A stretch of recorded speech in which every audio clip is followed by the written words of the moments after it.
ఎప్పుడు రెగ్యులర్గా చేసుకునే బ్రేక్ఫాస్ట్ అయినా కొత్తగా కప్పు సగ్గుబియ్యం 2 ఆలుతో ఈ సెట్ దోశ ట్రై చేయండి. భలే టేస్టీగా ఉంటుంది. దీనికోసం ముందుగా కప్పు సగ్గుబియ్యం 2 టైమ్స్ వాష్ చేసి హాఫ్ కప్పు వాటర్ వేసి ఓవర్ నైట్ సోక్ చేయండి. చూడండి, నెక్స్ట్ డే మార్నింగ్ ఇంత సాఫ్ట్గా ఉంటుంది. ఇప్పుడు 2 ఆలూస్ని ఉడకబెట్టుకొని స్మాష్ చేసేయండి. ప్యాన్లో 2 టేబుల్ స్పూన్స్ పల్లీలు వేసుకొని ఫ్రై చేసుకొని పౌడర్గా చేసుకోండి.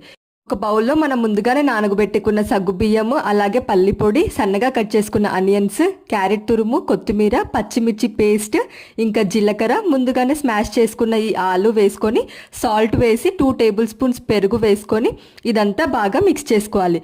ఈ కన్సిస్టెన్సీ అడ్జస్ట్ చేసుకొని బియ్యపిండి లేదా కార్న్ఫ్లవర్ 2 టేబుల్ స్పూన్స్ కానీ 3 టేబుల్ స్పూన్స్ కానీ వేసుకొని వాటర్ ఏమీ యాడ్ చేయకుండా మిక్స్ చేసుకోవాలి.